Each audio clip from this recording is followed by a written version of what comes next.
Yo quiero pedirle por favor que esta mañana usted ha venido, ya tuvimos un tiempo en el que alabamos y adoramos al Señor, pero cada día domingo hay una oportunidad que el Padre promueve para que en nosotros sea depositada una buena semilla.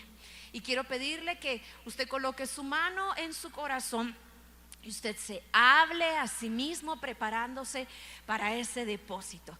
Y quiero pedirle que por favor usted repita conmigo: yo soy una buena tierra donde la buena semilla de la palabra de Dios dará un fruto abundante y permanente en mi vida. Amén. Amén. Si usted lo cree, por favor, tome su lugar, prepare su mente, procure prestar toda la atención. Si usted tiene un dispositivo o un cuaderno, algo donde anotar, yo lo invito a que usted tome anotaciones. Es un recurso tan valioso tener estas notitas para poder ir a ellas en cualquier momento y volver a alimentar nuestro espíritu con la enseñanza. ¿Sabe usted que oficialmente hemos entrado en lo que considero yo la época más linda de todo el año? Yo no sé usted, si usted se alegra cuando ya llegan los primeros días de noviembre y usted siente que ya empieza ese cambio en el ambiente, su casa empieza a cambiar de colores, ¿verdad? Usted empieza a sacar todos esos adornitos que guardó por un año, usted empieza a estar en otro mood, decimos, ¿verdad? Yo no sé si usted es del equipo de los que, ¿verdad?, empiezan ya a decorar y a organizar todo lo relacionado con Navidad desde ya, o si es del equipo de algunos que conozco, ¿verdad?, que si pueden una semana antes, esa semana es que sacan todo lo de Navidad, ¿verdad? Pero ¿cuántos son de los que ya van a empezar o ya empezaron aquí, ¿verdad?, a alegrarse? Si ya veo algunas manitas, ¿verdad? Algunos esposos dirán: ay, ya me va a tocar, ¿verdad?, sacar todas las cajas y todos los chunches. Pero bueno, algunos ya empezamos, algunos ya terminaron, ¿verdad? Así que esta última jornada del año, sin duda, pues para mí, se lo digo, ¿verdad?, es de las más lindas que hay. Un tiempo de felicidad, un tiempo de compartir, un tiempo para hablar de amor, de paz. Hay mucha apertura, ¿cierto?, para compartir el mensaje de salvación. Y bueno, el asunto es que la realidad de sentirnos así, de querer celebrar estas fechas, es que no a todos les agrada llegar a épocas o temporadas como estas.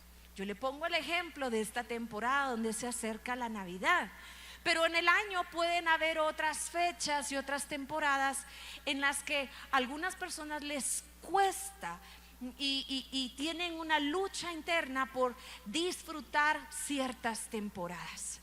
Ahora, debemos comprender que una reacción diferente o el no sentirse tan a gusto con temporadas de festejo puede también tratarse o puede ser a causa de situaciones que se han vivido, puede ser a causa de ciertos procesos diferentes, pero he encontrado que principalmente una de las razones por las que muchas personas no sienten la libertad de disfrutar o de festejar o de sentirse a gusto en ciertas épocas del año es por algo que se llama el remordimiento.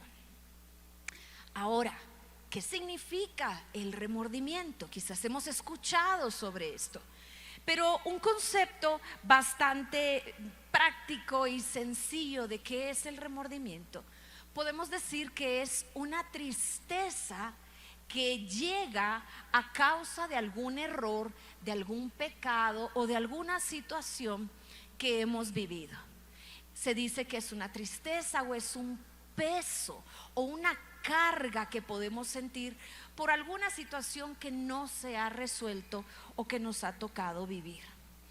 Ahora, ¿qué podemos hacer con el remordimiento? Porque creo que es un sentimiento que la mayoría de nosotros en algún momento hemos sentido.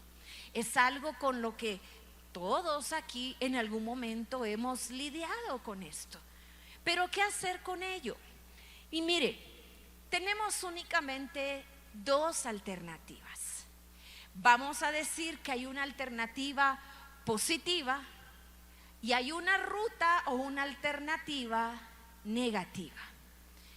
Hoy pues vamos a aprender de estas dos alternativas, ¿qué hacer? Ahora, quiero empezar hablándole precisamente sobre la alternativa positiva. Algo que yo he llamado, nos toca elegir entre vivir con esperanza o echarnos a morir. Déjeme hablarle primero sobre cómo a través del remordimiento podemos llegar a vivir con esperanza. Y para esto quiero ponerle en el contexto de que el remordimiento se activa después de que fallamos, después de que nos hemos equivocado o después de que hemos pecado. Hay momentos en los que uno recapacita y uno dice, híjole, ¿qué dije? ¿Cómo hice esto? Y empieza como ese peso, esa pena, esa tristeza. Eso es el remordimiento.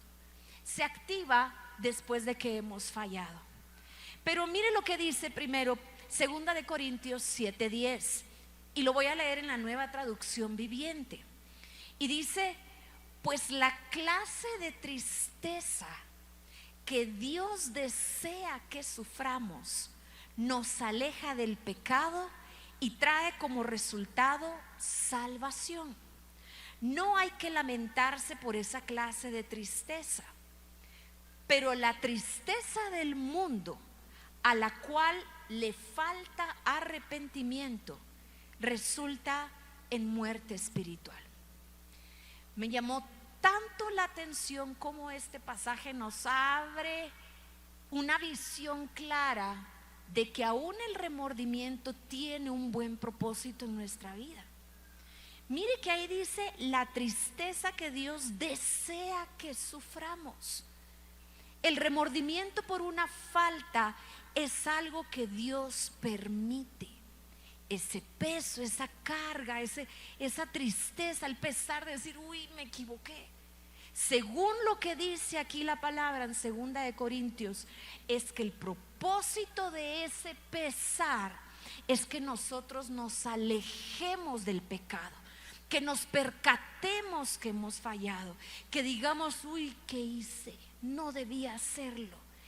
El propósito es llevarnos al arrepentimiento. Claro que también dice que en el momento que sentimos este remordimiento o esa tristeza, y dice, y lo menciona aquí, ¿no?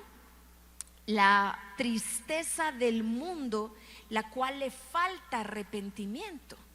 Nosotros podemos decidir, y ahí es el punto de partida. Decidimos hacerle caso a esa tristeza y arrepentirnos, o decidimos ignorar el arrepentimiento y resguardarnos y continuar en esa tristeza. Pero mire, Juan 16, del 8 al 9 también nos enseña y nos habla de alguien, un personaje que Dios envía a nuestra vida para convencernos del pecado. Y aquí el pasaje dice, y cuando Él venga convencerá al mundo del pecado, de justicia y de juicio. ¿Quién es este personaje que vino enviado por Dios para convencernos del pecado? Que quizás sí utiliza esa tristeza para convencernos, como decía anteriormente en Corintios, de que hemos fallado. Es el Espíritu Santo. El Espíritu Santo es aquel que llega y te dice, Gavita, ¿qué dijiste? No tenías que decir eso. Y ahí está ese pesar. Pero ¿qué quiere el Espíritu Santo? Que me arrepienta, que no me quede atorada ahí en esa tristeza, sino que busque salir de ahí, ¿sí? Cuando el Espíritu Santo entonces llega a nuestra vida, provoca ese querer arrepentirnos. Y entonces, como dice el Salmo 51:17, el sacrificio que sí deseas es un espíritu quebrantado. Tú no rechazarás un corazón arrepentido y quebrantado, oh Dios. El pecado, nuestros errores, van a causar en nosotros un efecto. Y como dijimos, la tristeza que sentimos puede provocar en nosotros el querer arrepentirnos. Pero algo que nosotros debemos saber es que no importa lo que nosotros hayamos hecho, el error, la falta, el pecado, la palabra de Dios no pone un lineamiento o una cláusula que diga si Él te perdona, pero si hiciste esto y esto y esto, entonces no te perdona.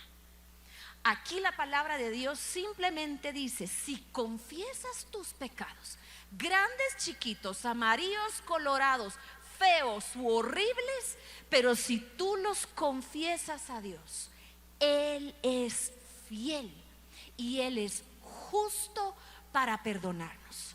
No caigamos en esos pensamientos y estructuras humanas que a veces nos dicen: a ver, pero cataloguemos, porque Dios sí perdona facilito este pecado, pero para este pecado tenés que pasar 5 años metido en la jungla para que te perdone el Señor. No hay nada que diga aquí que algunos pecados sí los perdona el Señor fácilmente y otros no. Aquí nos está hablando de lo más importante, que es cuál es la condición de tu corazón en ese momento que sientes el pesar o que sientes esa tristeza por tu falla, ¿sí? ¿Cómo está tu corazón? No está preguntando el tamaño del pecado o el tipo de pecado, simplemente cómo está tu corazón. Todo lo que Dios necesita para poder entonces perdonarte, extenderte ese perdón y ayudarte a salir de ahí, es la condición de tu corazón. Un corazón contrito y humillado. Un corazón que reconoce y que le dice: Señor, solito yo no puedo salir de esto. Solito yo no puedo hacer nada para que esta situación cambie. Yo te necesito a ti. Te necesito tu intervención, necesito tu perdón, me he equivocado. Esa actitud de nuestro corazón es todo lo que se requiere. Dice la palabra en Romanos 8:1, algo bien importante: ahora pues no hay ninguna condenación para los que están en Cristo Jesús, los que no andan conforme a la carne, sino conforme al Espíritu. Cuando tú reconoces esa falta, cuando tú te arrepientes y dices: Señor, es que mira, esto que hice no estuvo bien, te necesito para que me ayudes, te necesito, Señor, que me perdones, ayúdame a encauzarme, a encaminarme y a dirigirme a otro lado. ¿Sabes? Con esa actitud tú estás cerrando las puertas a la condenación. Tú literalmente le echas candado para que la condenación no entre. Pero depende de la actitud de tu corazón. Le hago una pregunta: ¿qué es arrepentirnos? ¿Qué significa arrepentirnos? Arrepentirnos sí implica el hecho de decir: ay, Señor, me equivoqué, he fallado, no lo vuelvo a hacer. Pero hay una actitud más que solo decirle: Señor, no lo quiero volver a hacer. Una cosa es decírselo al Señor y otra es probarle al Señor que no me interesa seguir en la misma dirección, cometiendo el mismo error o el mismo pecado. El arrepentirnos es decirle: Señor, no quiero pecar más. Pero no es quedarme aquí.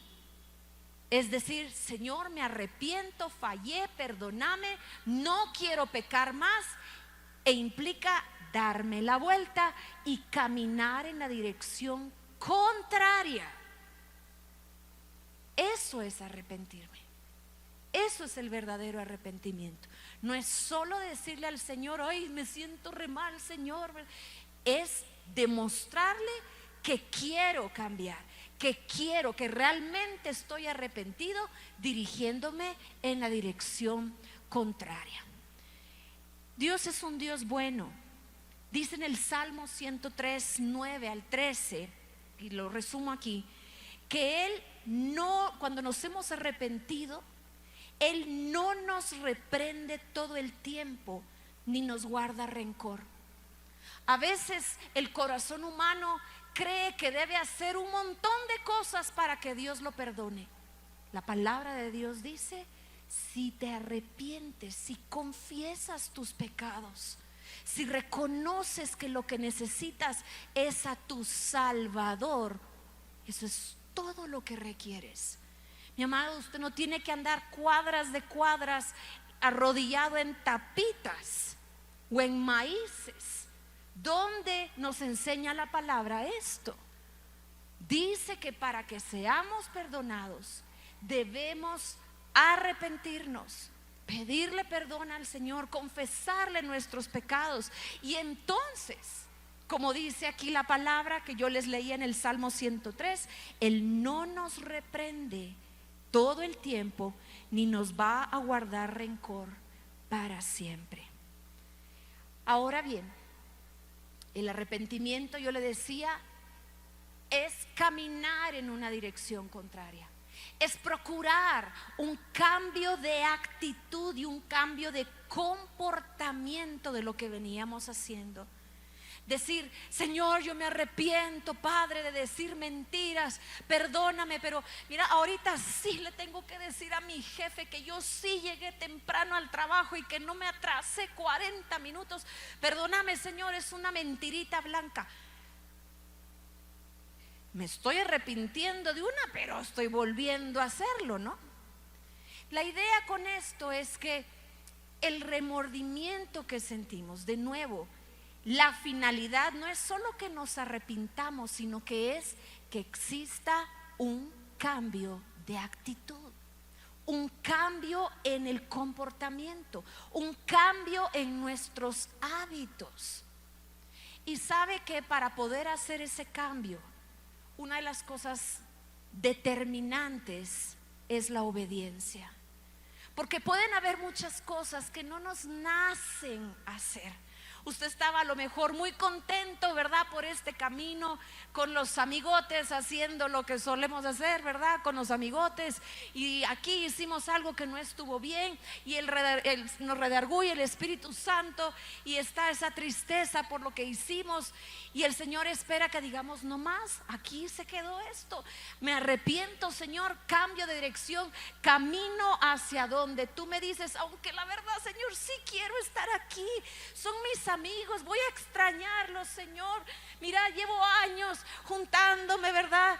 Los viernes en la noche, Señor, voy a extrañar el bar, voy a extrañar los amigos, voy a extrañar los descuentos que me dan aquí porque soy cliente frecuente, Señor. Pero hay cosas que aunque no nos nazcan, uno lo hace por obediencia. Y la palabra de Dios nos enseña a nosotros que el Padre aprecia más que cualquier sacrificio nuestra obediencia. Así nos duela un ratito, así digamos, Señor, pero mira, de veras qué difícil para mí.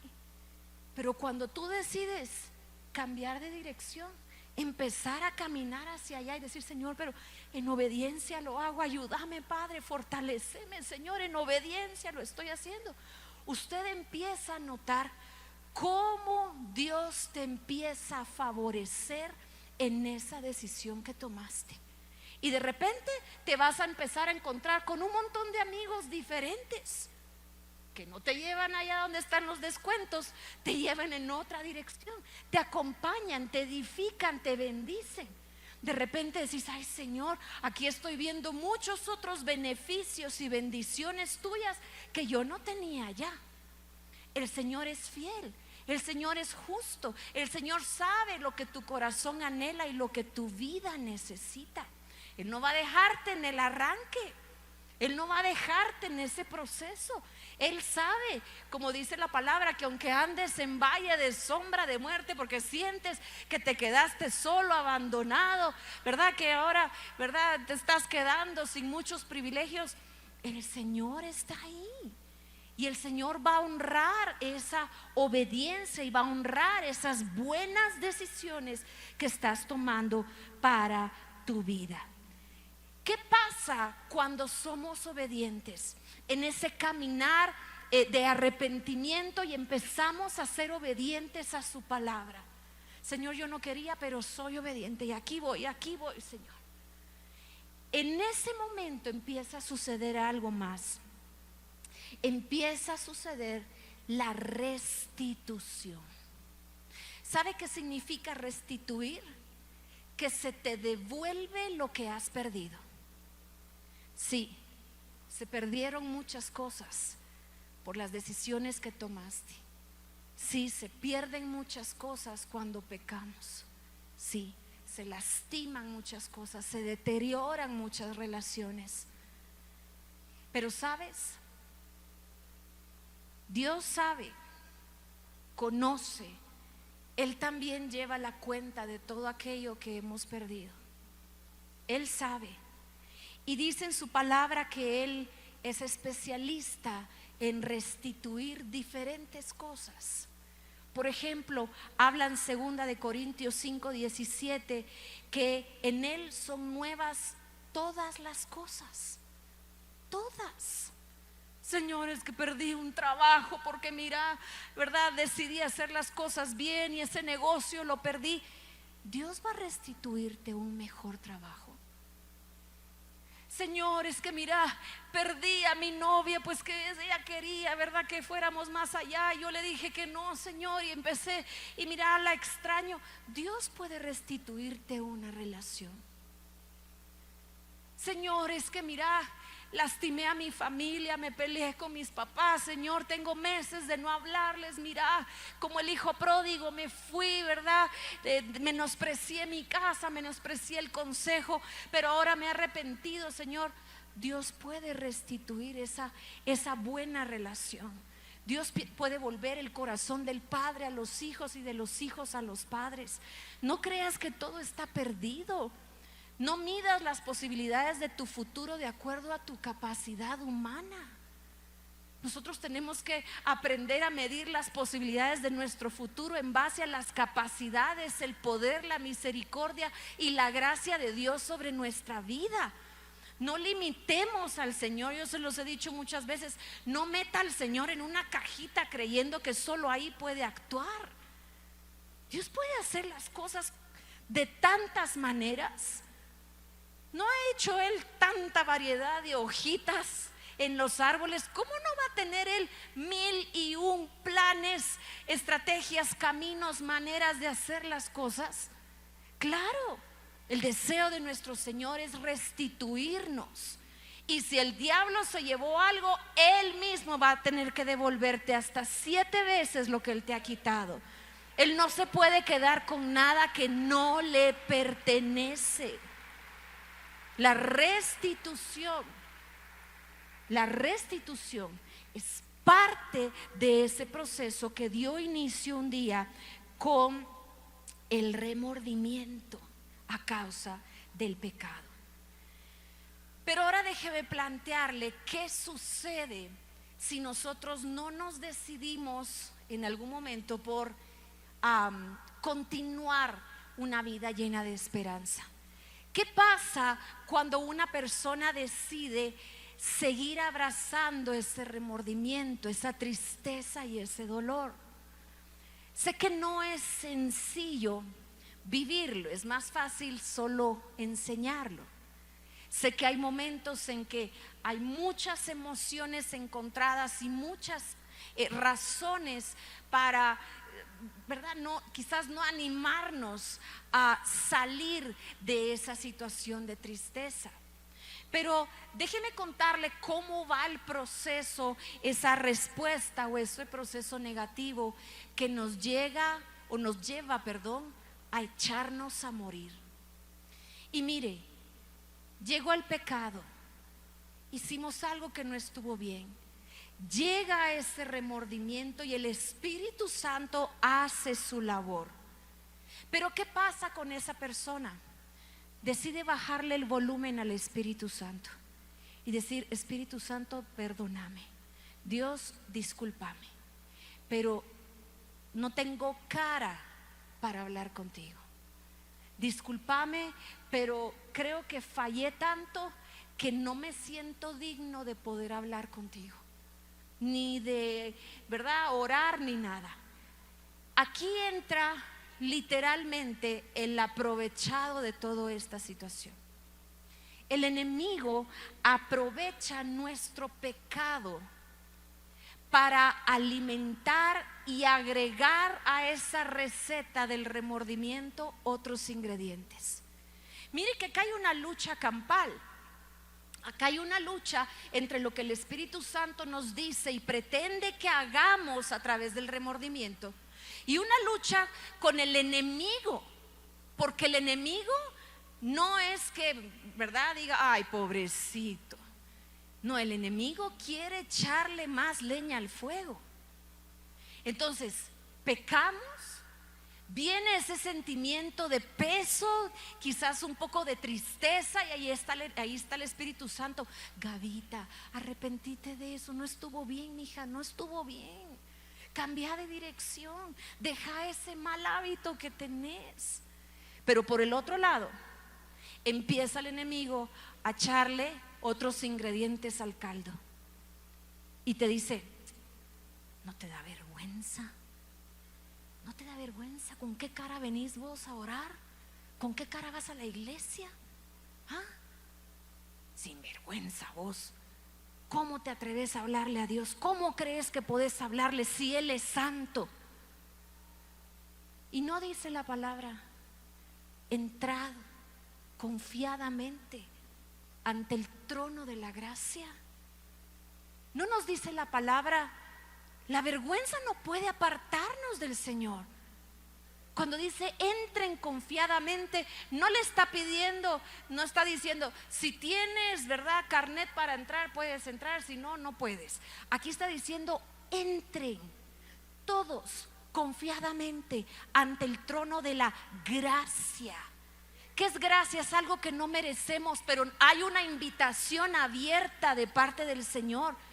¿Cómo va a pensar usted que Dios no quiera que nosotros lleguemos delante del trono de la gracia, si lo que Él quiere es perdonarnos? ¿No envió Él a su Hijo para morir por nosotros? Él no va a echar de menos ese sacrificio. Él no nos va a poner más trabas en el camino. Ya suficiente está haciendo el enemigo con nosotros. Él quiere que vayamos, que un día tomemos esa decisión. Pero el enemigo sí es cochino y va a empezar a poner en nosotros vergüenza y pena, y pensamientos que te dicen: tú no eres digno para hablarle a Dios. Cuidado y orás, cuidado y vas a la iglesia. Tú, sin vergüenza, no deberías estar ahí sentado. Ese es el enemigo. Dice aquí también la palabra que otro ingrediente que echa el enemigo en ese momento tan susceptible para nosotros es la culpa. Yo no sé si usted ha pasado por momentos en los que ha sentido culpa. Mire, esa es la sazón del enemigo. Si usted ha probado esa culpa en su vida, tanto así que vemos hasta en películas y todo, que gente se siente tan culpable que empieza a lastimar su propio cuerpo, como que eso le fuera a brindar el perdón y la salvación. Es que nada de lo que nosotros hagamos, simplemente el reconocer nuestra necesidad de un Salvador, el arrepentirnos, es lo que nos va a brindar perdón. Pero no flagelar, no lastimar. Nuestros sacrificios, de nuevo, no es lo que Dios espera. Es nuestra obediencia. Es ese corazón humilde, contrito, que reconoce que le necesitamos. Pero la culpa es algo que nos hace querer ocultarnos de Dios. Me siento tan culpable que ya ni me aparezco en la iglesia. Me siento tan culpable que no, es que ni puedo tocar la Biblia para leerla porque me siento culpable, tengo manos sucias. La culpabilidad es terrible y va escalando cada vez más intensa, cada vez más fuerte. La culpa lleva a otro ingrediente: la condenación. Claro, el enemigo es experto en condenarnos. Y nosotros, llenos de culpa, empezamos también a considerarnos condenados. Empezamos a desgarrarnos la ropa. Empezamos, ¿verdad? De veras, hasta nos, ¿cómo se dice? Nos descuidamos tanto. Porque literal, cuando ya llegamos a este punto en el que sentimos condenación, literalmente empezamos a preparar un lecho donde echarnos a morir. Cuando empezamos a sentir esa condenación y esa culpa extrema, mis amados, creemos que la esperanza murió. Y literalmente empezamos a vivir una vida sin esperanza. Mis amados, en la palabra de Dios hay un pasaje y un personaje que en ese momento de remordimiento tuvo una oportunidad, y él, en vez de decidir tomar la vía que lo llevaba hacia una vida de esperanza, decidió tomar la vía para echarse a morir. Y mire aquí lo que nos narra Mateo 27 del 3 al 5. Y dice aquí el libro de Mateo: cuando Judas, quien lo había traicionado, se dio cuenta de que habían condenado a muerte a Jesús, se llenó de remordimiento. A mí esto me da a entender que el Espíritu Santo trató de hacer algo con Judas. Ese peso, esa carga, esa tristeza, porque había traicionado a su maestro, había traicionado a Jesús. Yo me imagino que el peso que sentía Judas, la tristeza que sentía, era grande. Pero ahí estaba el remordimiento, tratando de decirle: Judas, arrepiéntete. Judas, hay una alternativa. Judas, vuélvete al Señor.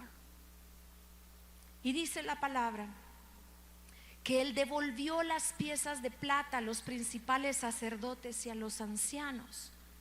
Dice que Judas tiró las monedas de plata en el templo, pero él salió y se ahorcó. En Hechos 3:19 hay una clave y podemos entender y comprender qué fue lo que a Judas aquí le hizo falta. Dice Hechos 3:19 en la Nueva Versión Internacional: por lo tanto, para que sean borrados vuestros pecados, arrepentíos y volveos a Dios. Arrepiéntete y vuelve a Dios. Pero ¿qué pasó con Judas? Judas, lleno de remordimiento, pudo haberse arrepentido, pero habían tantos de esos ingredientes. Yo me imagino que el enemigo se ensañó con Judas, le echó 3 cucharadas más de vergüenza, le echó 5 cucharadas más de culpa, ¿verdad? Le vació el frasco de condenación y le hizo creer a Judas que él no podía volverse a Dios. Le hizo creer a Judas que Dios no estaba interesado en él más, y se mató.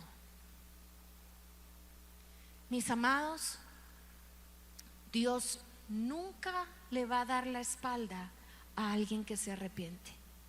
Nunca, nunca.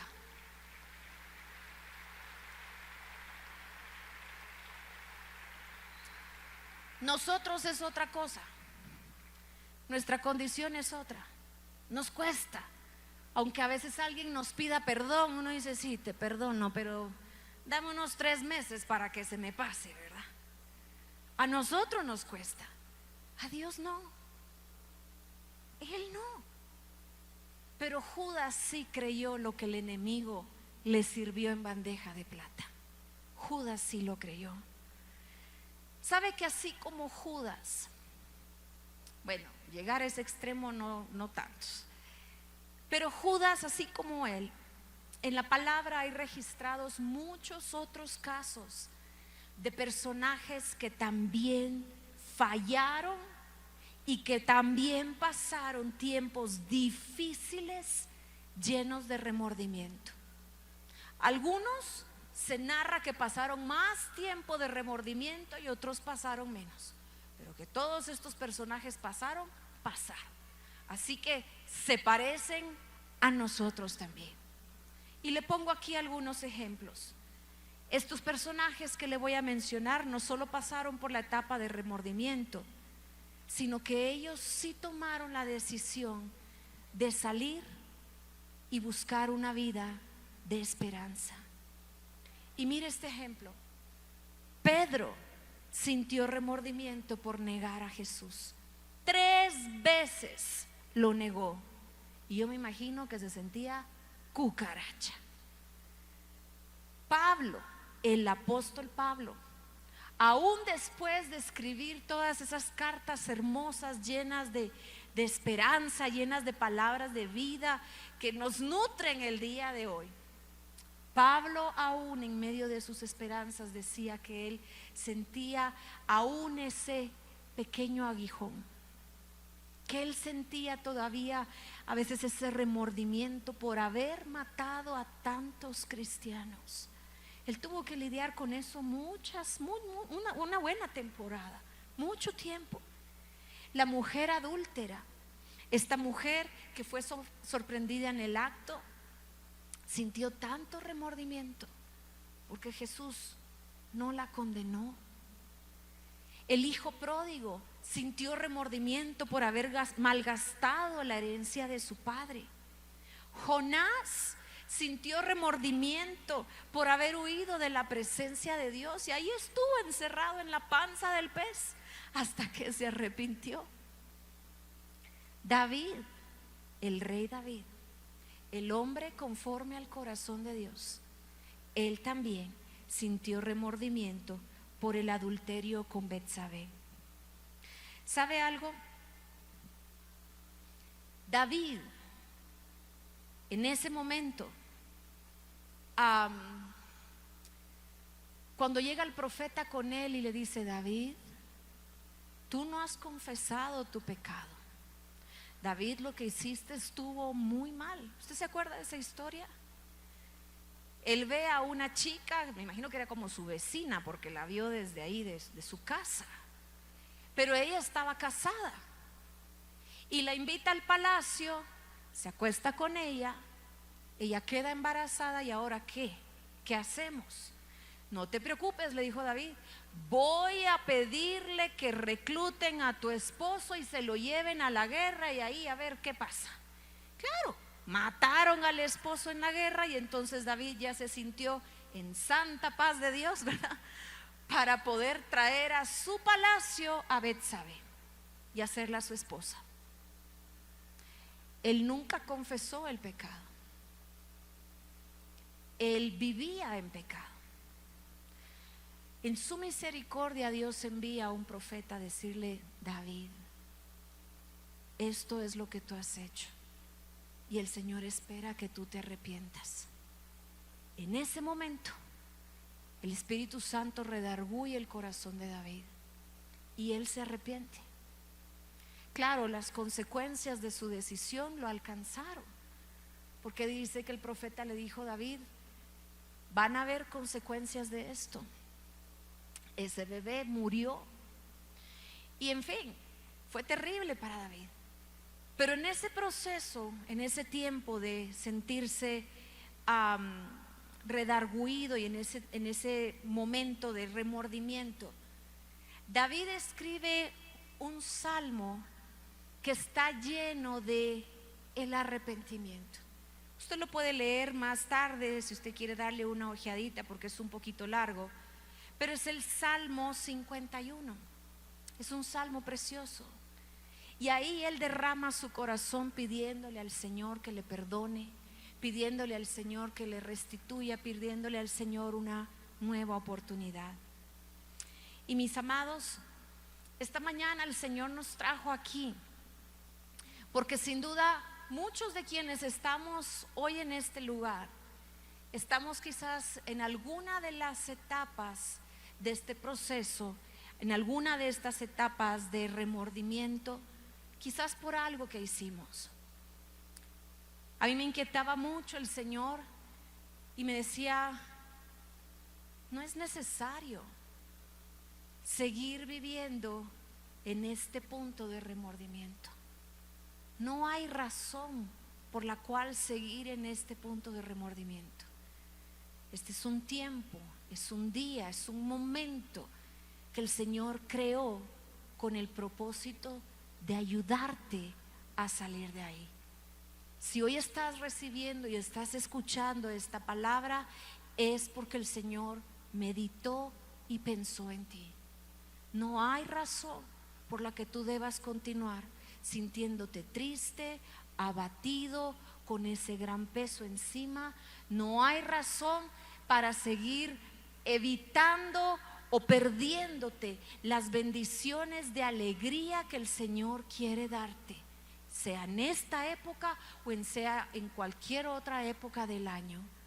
Pero este día, mis amados, este es el día que el Señor hizo para que muchos salgamos de aquí sanos. Yo quiero pedirte, por favor, que te pongas de pie en tu lugar esta mañana. Y si me ayudan aquí con el piano, lo voy a agradecer mucho, por favor. En el libro de Isaías está escrita una porción hermosa, precisamente diseñada por el Señor para un momento como estos.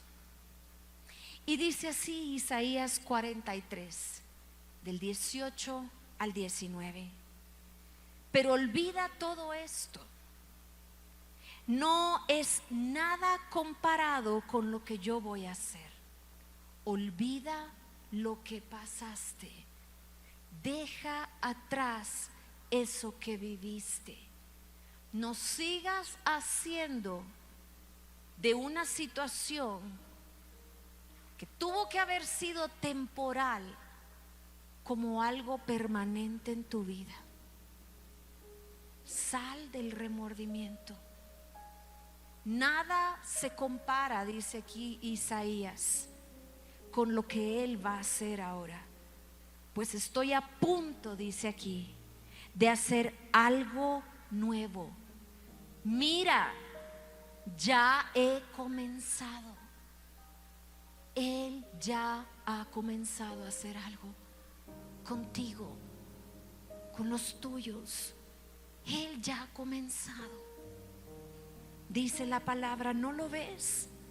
Haré un camino a través del desierto, crearé ríos en la tierra árida.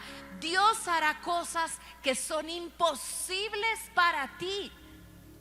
Él las hará posibles. Tú le puedes decir: Señor, pero ¿cómo? Deja que Dios haga lo que Él sabe hacer, y tú haz lo que a ti te toca hacer. Señor, pero el Señor quiere perdonarte. Señor, pero eso está muy grave. El Señor puede perdonarlo. Señor, pero es que me cuesta. El Señor te va a dar la fortaleza. Señor, pero mira, es que no quieren. Deja al Señor hacer lo que Él tiene que hacer. Haz tú tu parte.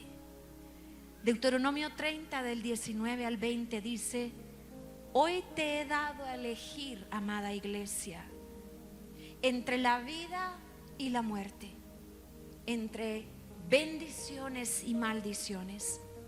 Ahora pongo al cielo y a la tierra como testigos de la decisión que tú tomes. Ay, si eligieras la vida para que tú y tus descendientes puedan vivir. Amada iglesia, la decisión que tomemos en base al remordimiento que podemos estar sintiendo hoy por algo que hicimos, por alguna decisión equivocada que tomamos, no solo va a repercutir sobre ti.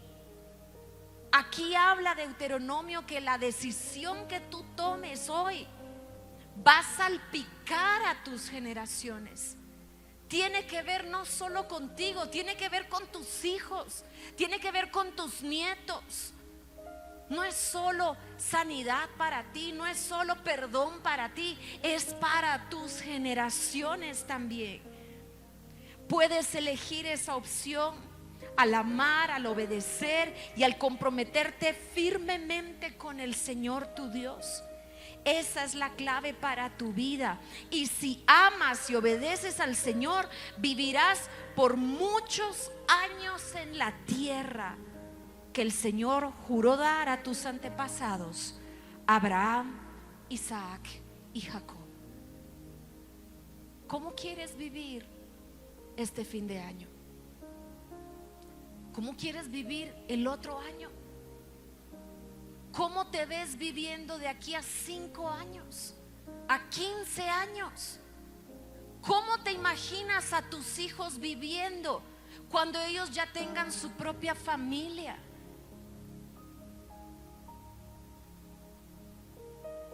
Hoy puedes visualizarlos de una manera diferente, de acuerdo a la decisión que tomes hoy.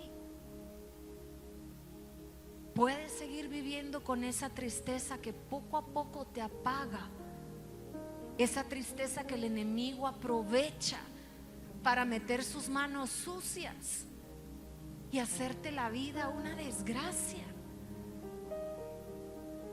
O puedes decidir no echarte a morir, sino levantarte hoy con esperanza, decir: Señor, pongo mis ojos en ti, no voy a seguir poniendo mis ojos en las circunstancias, no voy a poner mi esperanza en las personas, voy a poner mi esperanza en ti.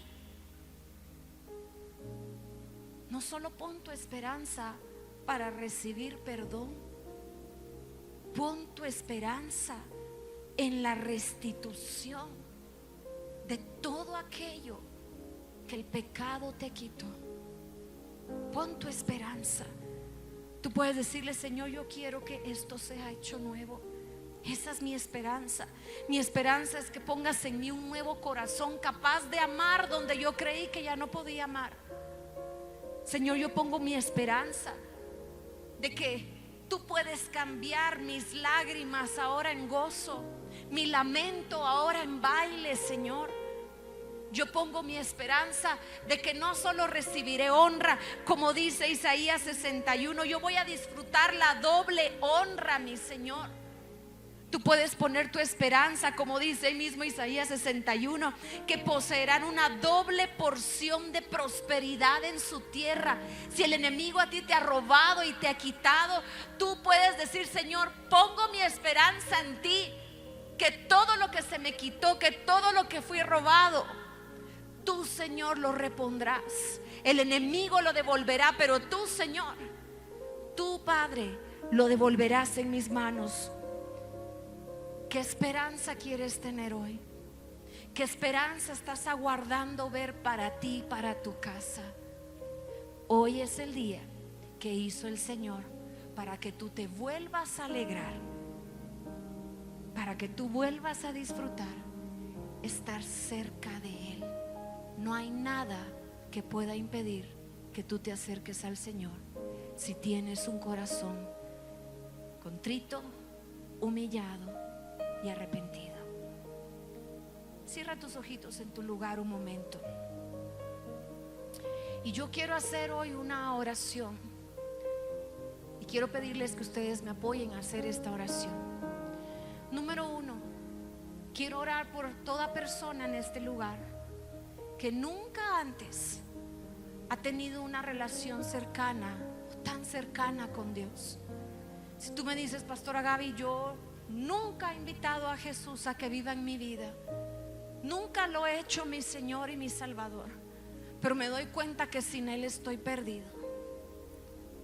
Si tú eres esa persona que hoy sabes que necesitas tomar una decisión y que necesitas a Jesús en tu corazón para dirigir tu vida, perdonar tus pecados, yo quiero invitarte y pedirte que nos permitas orar por ti aquí al frente. Si puedes acercarte aquí, tenemos un grupo precioso de personas que quieren orar contigo y ayudarte a que des estos primeros pasos en fe. Y segundo, yo también quiero orar esta mañana por todas aquellas personas que me dicen: pastora, una falta, un pecado, una situación que yo permití me apartó del Señor. Me apartó y me he sentido lejos. Sé que Él es mi Padre, sé que Él me ama, pero no me he atrevido a acercarme a Él porque he sentido culpa, porque he sentido vergüenza, porque he sentido condenación. Y vaya si no me he sentido mal con Dios.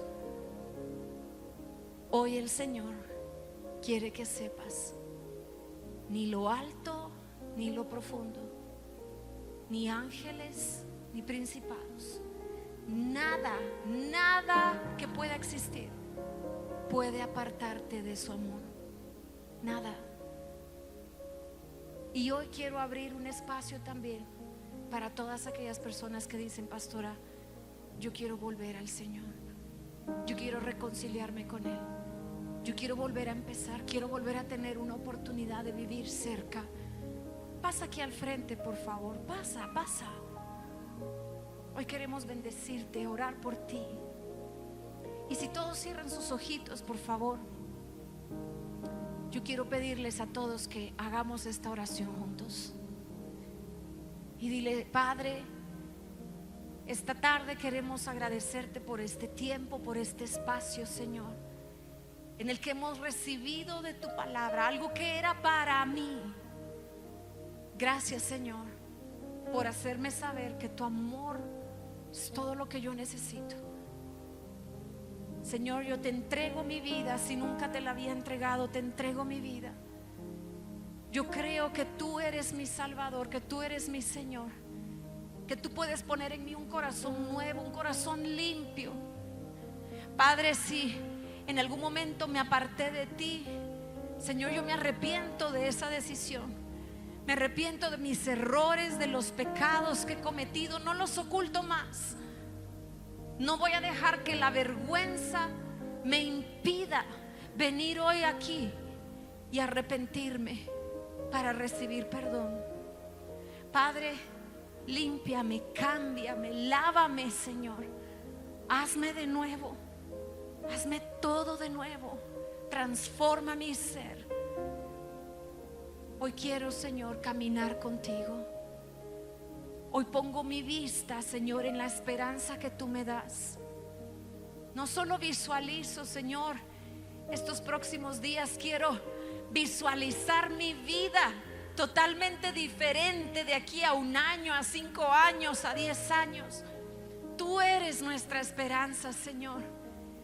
Tú eres nuestra esperanza. En ti esperamos, Señor. No en las circunstancias, sino en las personas. Nuestra esperanza está puesta en ti, mi Señor. Padre, te damos tantas gracias. Gracias, Señor, por tu sacrificio. Y gracias, Señor, por habilitar esas puertas abiertas para que hoy y cada día que lo necesitemos podamos entrar confiadamente delante de tu trono, Señor, lleno de tu gracia. Gracias te damos, Jesús, por ese amor extraordinario que nos tienes. Gracias, Señor, por quitar toda culpa, toda vergüenza y toda condenación.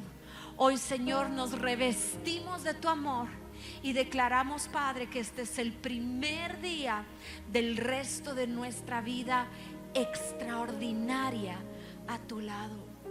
Gracias, Señor Jesús. Recibe toda honra y toda gloria por lo que ya estás haciendo. Gracias, mi Dios. En tu nombre precioso oramos, Jesús, y todos juntos decimos amén.